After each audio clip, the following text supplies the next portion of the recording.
meus amados irmãos, a paz do Senhor. Hoje eu achei por bem parar um pouco para refletir acerca da palavra de Deus, que nós sabemos que ela é viva, é eficaz e é mais penetrante do que qualquer espada e dois gumes. Então eu gostaria de refletir em um tema denominado o Reino de Deus no mundo dos homens. O nosso texto bíblico é Mateus 1:23, que diz: Eis que a virgem conceberá e dará à luz um filho, e ele será chamado pelo nome de Emanuel. Emanuel, traduzido, é Deus conosco. Irmãos, desde a antiguidade, quando Deus criou o homem, a sua imagem e semelhança, e posteriormente, por ver que não era bom que o homem estivesse só, preparou ali a sua esposa, uma auxiliadora que lhe fosse idônea. Mas com o passar do tempo, aquele casal que estava todo o tempo se relacionando com Deus, a todo momento, Deus passava, Deus na virada da tardezinha, ali no meio do jardim, e chamava Adão pelo homem, pelo nome. Então nós podemos ver que Deus, de uma forma maravilhosa, ele procurava relacionar com Adão. Ele procurava interagir com Adão. Mas com o passar do tempo, Adão e Eva acabou transgredindo, acabou pecando. E para que o pecado não contaminasse o jardim do Éden, que é o jardim de Deus, eles foram expulsos e foram colocados ali ao redor do jardim querubins como guarda e uma espada flamejante que rodeava o jardim. Mas mesmo assim, Deus, ele não abandonou o homem. Ele procurou em todo o tempo estar com o homem. Em todo o tempo estabelecer um vínculo de relacionamento com o homem. Porque nós podemos dizer que o pecado entrou no mundo por Adão. Mas pela pessoa do Messias vem a salvação. Romanos 5, 12, 18 e 19. Então Adão, ele quebrou aquela confiança que Deus tinha nele e acabou pecando. E o seu pecado foi para toda a humanidade. Ou seja, o seu pecado se tornou genético. E hoje, todos os seres humanos, independente da sua idade, independente da sua cultura, são pecadores, porque foram destituídos da graça de Deus. Mas é necessário, agora, nós não mais olharmos para o pecado de Adão. Muitas pessoas falam, mas Adão pecou, Adão fez isso, Adão fez aquilo, e é por isso que hoje nós sofremos, é por isso que hoje nós perecemos. Mas a palavra de Deus diz que Cristo, ele é o segundo Adão. O segundo Adão era a alma vivente. Agora Cristo, o segundo Adão, é a alma vivificante. Então não tem porquê nós mais estar culpando Adão pelos pecados, pelas nossas falhas, porque Jesus Cristo veio e fez expiação pelo pecado daqueles que creem. Então, se nós cremos, agora nós somos lavados, nós somos remidos pelo sangue de Jesus. Então, agora, o pecado que veio geneticamente, por intermédio de Adão, embora ele vai estar em todo momento tentando nos assediar, ele não terá poder sobre nós, por intermédio do sangue de Jesus, derramado uma vez lá na cruz do Calvário, para que de todas as vezes nós nos tornássemos puros, nos tornássemos criaturas aptas para ter acesso a qualquer momento ao santuário de Deus, à presença de Deus. Então hoje nós podemos estar na presença de Deus a qualquer momento. Através de Adão, nós fomos distanciados da presença de Deus. E através de Jesus Cristo, nós fomos novamente trazidos de volta à presença de Deus. Então agora não tem porque nós estamos mais culpando Adão pelos pecados. Se há alguém que ainda peca, ou vive de acordo com o pecado, é porque essa pessoa ainda não aceitou em sua vida o sacrifício vicário do Senhor Jesus Cristo. Porque agora, por intermédio da pessoa dele, nós temos a salvação. A mensagem do reino de Deus tem um forte apelo para o arrependimento. Sempre nós vemos ali quando João Batista ele começou a pregar o seu ministério profético, ele dizia: arrependei-vos, porque é chegado a vós o reino do céu. Depois Jesus Cristo veio, e logo após ser batizado por João Batista, no Jordão, passado ali 40 dias e 40 noites no deserto, em jejum, ali ele voltou para o meio para o convívio social.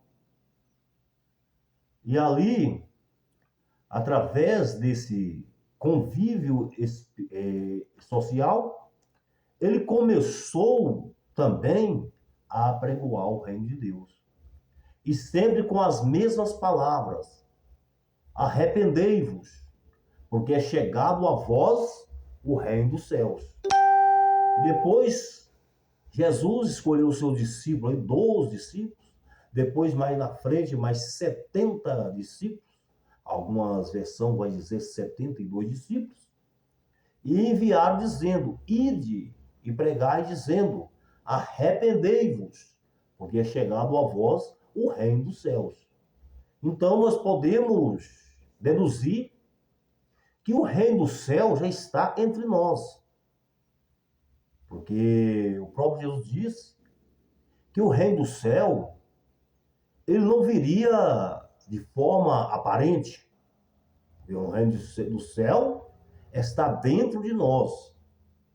Mas para que esse reino dos céus, ele venha fazer parte da nossa vida, ele venha estar dentro de nós, é necessário haver arrependimento. Mas haver arrependimento de quê? Nós vamos perguntar: mas o que eu tenho que arrepender? Mas nada está contrariando a minha consciência. Mas a palavra fala que nós temos que nos arrepender da vossa ou da nossa vã maneira de viver. Se nós vivíamos segundo o mundo, agora nós vamos viver segundo o reino de Deus. Vamos viver, se nós vivíamos segundo os domínios das potestades desse século, agora nós vamos submeter à vontade de Deus, obedecendo a sua palavra.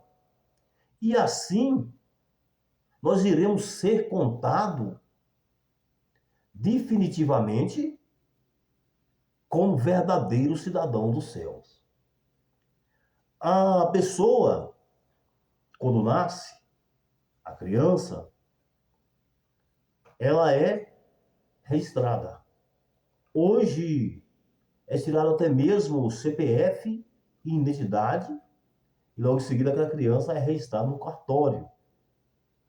E a partir do momento que a criança recebe ali o seu certificado de nascimento, o seu lugar de naturalidade, seu lugar natural, então é constado que essa criança, ela é um cidadão daquela cidade onde ele foi registrado, onde ele nasceu.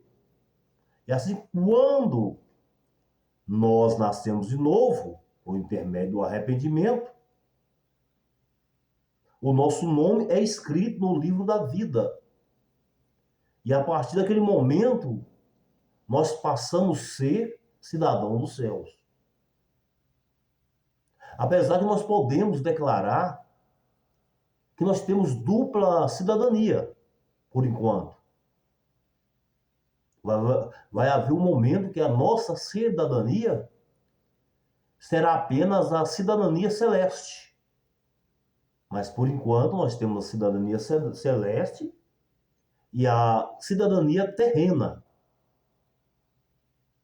E a cidadania terrena consiste em nós habitar em um reino onde, infelizmente, as forças da maldade imperam. Mas nós temos essa cidadania. Então nós vamos ter que trabalhar, nós vamos ter que lutar, para que nós venhamos viver uma vida digna aqui nesse lugar, nessa terra, nesse mundo, onde nós temos cidadania. Mas jamais esquecendo que nós temos agora a cidadania celeste, onde só pende para as coisas espirituais. Então, o nosso pensamento, a nossa maneira de ser, tem que estar mais no reino celestial do que no reino desse mundo. Apesar que nós jamais devemos menosprezar esse planeta, a qual nós temos origem, nós temos a cidadania, que nós iremos precisar dele, até o dia em que nós formos tirados do exílio, para então voltar para a nossa terra natal, que é uma terra celestial. É uma terra onde ali tudo é perfeito. Aqui nesse mundo, nessa terra, nesse sistema de coisa, não há perfeição.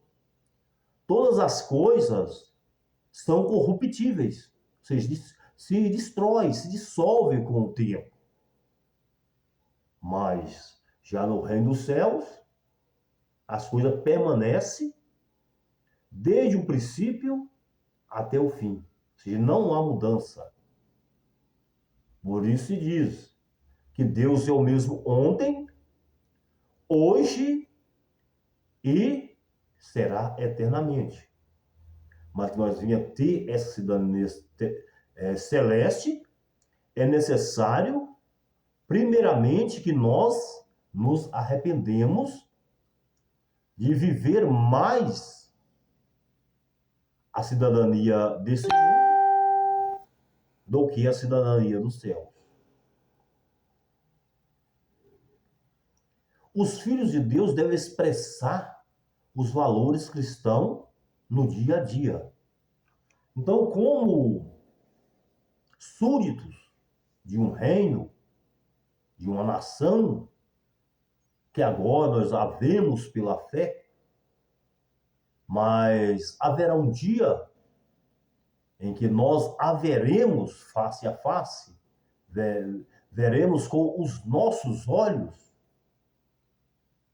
Nós devemos estar expressando os nossos valores como servos de Cristo aqui nessa terra.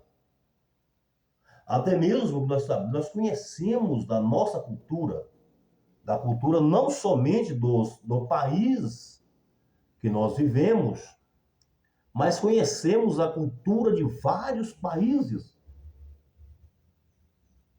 E hoje até mesmo muito se reza que o evangelho deve ser pregado de uma forma que não venha ferir a cultura daquele povo evangelizado. No entanto, a maioria das culturas, infelizmente, ferem os princípios éticos e morais da palavra de Deus. Então, se a cultura é contra a palavra de Deus, logo essa cultura tem que ser desfeita. Porque a cultura de um cidadão do céu é a cultura do céu, não é a cultura do mundo. Eu, como cidadão terreno brasileiro, eu vivo em meio a uma cultura, mas há apenas ponto dessa cultura que eu deva obedecer. Não todos os pontos da cultura eu devo obedecer, porque a nossa cultura, infelizmente, ela se baseia no paganismo e há diversas crendices. Crendices nos benzimentos, crendices nas entidades, crendice nisso, crendice naquilo, crendices nos santos, que os santos podem interceder por nós, pode trazer uma suposta cura para nós, porque eles rogam a Jesus, Jesus depois vai e roga a Deus, e Deus vai e manda Jesus, dá autoridade para aquele suposto santo que nos abençoe. Mas isso é apenas uma crendice. Porque pela palavra de Deus, nós temos acesso a Deus, ao Pai, somente por intermédio de Jesus Cristo. Ele mesmo disse, eu sou o caminho, a verdade e a vida, e ninguém vem ao Pai senão por mim. Outra vez se diz, só há um mediador entre Deus e os homens, Jesus Cristo, homem. Então não é santo, não é anjo, não é nenhuma outra entidade, outro guia que vai interceder pela nossa causa, mas unicamente Jesus. E por essa causa, a nossa oração, ela deve ser feita diretamente ao Pai. Se nós vamos chegar até Deus, fazer as nossas petições, as nossas ações de graça para Ele. Mas, contudo, no nome de Jesus, Senhor, ó Deus, em nome de Jesus, eu entro na sua presença. Em nome de Jesus, eu rogo a cura pelos enfermos. Em nome de Jesus, eu rogo, Senhor, que o Senhor venha revelar a sua salvação na vida dos perdidos. Ou seja, sempre em nome de Jesus nós vamos chegar a Deus. Porque foi Jesus que, através da sua morte expiatória, ele fez com que o véu do templo se rasgasse de alto a baixo. Ou seja, mostrando, agora, todos aqueles que se entregarem a mim, eles têm livre acesso à presença de Deus, à presença do Eterno. Mas, todavia, nós devemos entrar nessa presença em nome de Jesus e pelo Espírito Santo. Em nome de Jesus, é porque quando nós vamos no nome de Jesus, é como se nós estivéssemos indo. E quando nós vamos em nome de Jesus, pelo Espírito Santo, até Deus, é porque é o Espírito Santo que intercede com gemidos inexprimíveis, para que a nossa oração chegue perfeita diante de Deus. Porque nós não sabemos orar como convém, mas é o Espírito Santo que intercede por nós com gemidos inexprimíveis. Nós não sabemos orar, por mais que nós oramos bonito, eloquente, né? Mas nós não sabemos orar ainda. Há uns que oram mais ou menos, outra. Tem pessoas que oram bonito, oram excelente. São bonitas as orações. Mas mesmo assim, ainda é necessário o Espírito Santo intervir com os gemidos inexprimíveis. Você há de convir comigo. É necessário. Ou seja, não é o nosso tom bonito de falar, não é porque nós falamos errado que o Senhor não vai escutar, mas ele escuta a expressão do nosso coração traduzida pelo Espírito Santo. Então nós, como súditos do reino de Deus, filhos do reino, nós devemos estar aqui neste mundo expressando os valores cristãos, ou seja, os valores referentes a Cristo. Sempre tendo a confiança que a morte de Cristo, ou do Messias, libertou o homem de toda a maldição. A morte do Messias libertou o homem da maldição. Então nós não temos mais nada a temer. Nós não temos nada a temer, nem sequer a morte. Nós não temos mais nada a temer, se bem porque, como pessoas de dupla cidadania, embora o nosso país natal é o céu, nós não temos nada a perder aqui nesse planeta, nessa terra. Nós não temos nada para perder, porque para nós o morrer é lucro, o viver pode ser ganho. Nós vamos usar o nosso viver para ganhar almas para Jesus, para ganhar novos súditos para o reino da luz. Mas em morrer, a nossa consciência vai estar em Cristo, vai estar em Deus, e nós vamos voltar para Deus que nos fez. Vamos voltar para Deus que nos deu o Espírito da vida. Então esse mesmo Espírito voltará para Deus. Embora a carne volte ao pó, ou vire pó, até um dia em que milagrosamente nós seremos ressuscitados. Aqueles que estiverem vivos serão transformados. Para a nossa reunião com Jesus nos ares, ali onde nós receberemos o bem que nós tivemos feito, em nome de Jesus, nós receberemos o nosso galardão, mas onde muitos também irão perecer, irão chorar amargamente. Então a morte do Messias libertou o homem da maldição da lei. O que é a maldição da lei? Nossa, mas a lei não é coisa boa? Sim, a lei é coisa boa. A lei não é má de forma alguma, ela é boa. Mas a lei é apenas um estatuto, um conjunto de regras que nos mostra as coisas erradas. Antigamente, quando nós não tínhamos o advogado, o Messias agora é o nosso advogado, mas quando nós não tínhamos o nosso advogado, a pessoa era morta, vamos dizer assim, sem dó nem piedade, por 2 ou 3 testemunhas. A pessoa foi pega profanando, então essa pessoa iria pagar com a sua própria vida. A pessoa iria ser apredejada. Ou se fosse uma coisa não a ponto de ser apredejada, a pessoa ia ser exilada. A pessoa ia ser deposta. Mas agora, quando nós temos apenas as leis de Deus, como, digamos assim, os decretos de um país,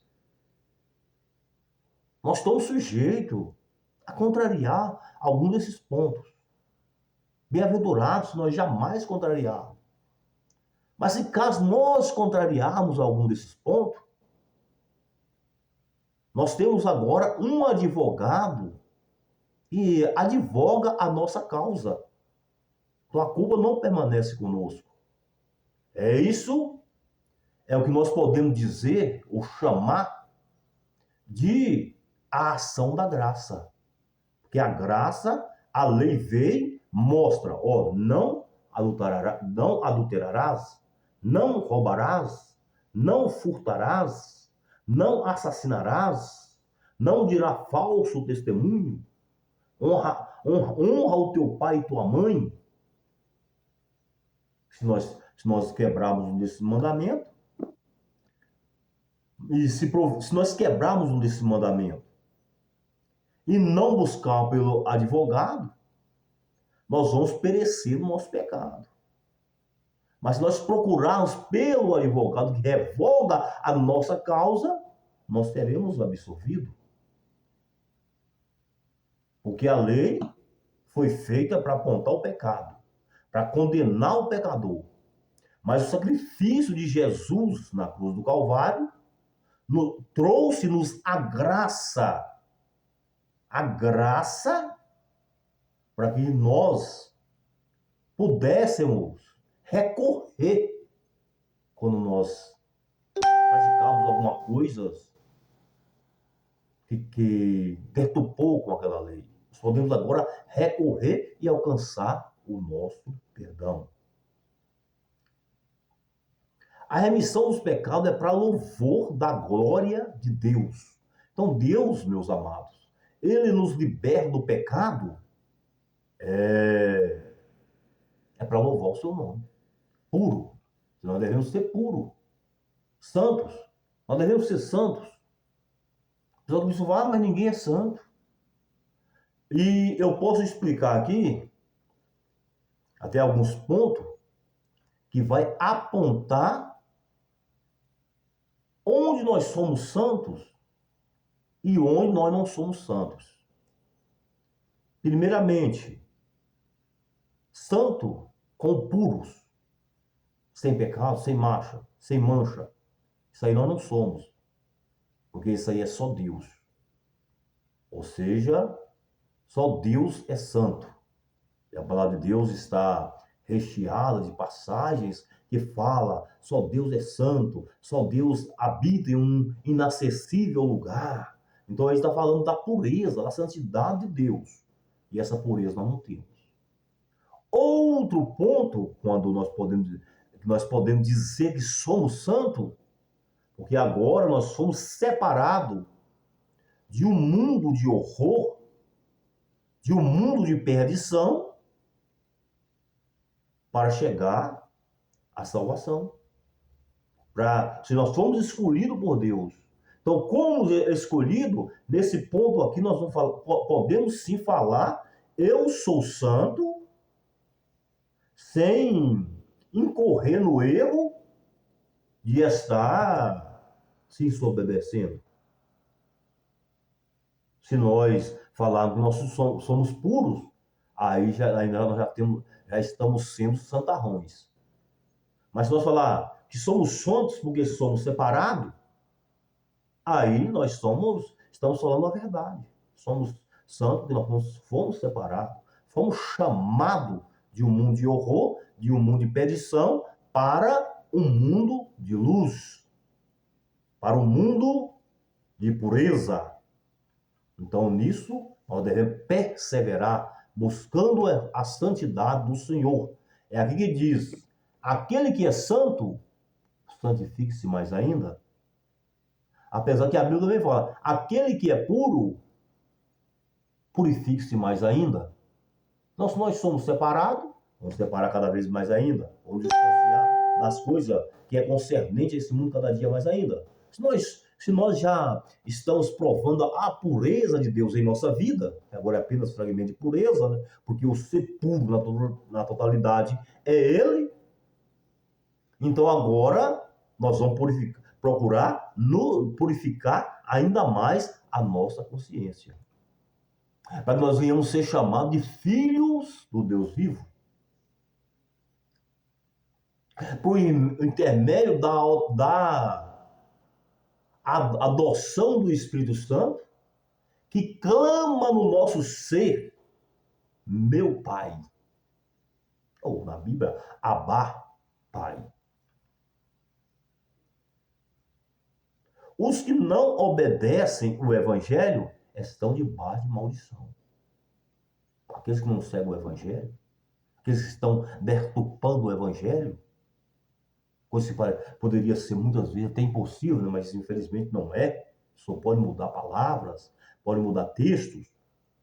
Infelizmente, essas pessoas são malditas, são anátemas. E por fim, no tempo da graça, a igreja deve refletir os valores do reino de Deus no mundo. Então é isso que nós devemos estar procurando fazer a todo momento. Estar sempre refletindo, meditando, para que nós não venha a cair. Embora nós vai ter que interagir com as pessoas que não fazem parte desse mundo, mas interagir de uma forma santa, de uma forma, quando eu digo santa, de uma forma sadia, de uma forma vigilante. Nós venhamos interagir com eles de maneira que nós não venhamos ser cúmplices deles no erro deles. Mas sempre que no possível, falando do amor de Deus para eles. Falando que não há só esse reino da terra, há também o reino de Deus, que por incrível que pareça, está no reino dos homens. Através de mim, através de você, através daquela pessoa que está aceitando a Jesus agora com sinceridade. Então nós somos fragmentos do reino de Deus, do reino do mundo, até o dia em que esse reino será completamente estabelecido. E que Deus continue falando em seus corações e que o Espírito de Deus continue a cada dia despertando a vossa fé, trazendo paz, entendimento para a sua vida. Deus te abençoe.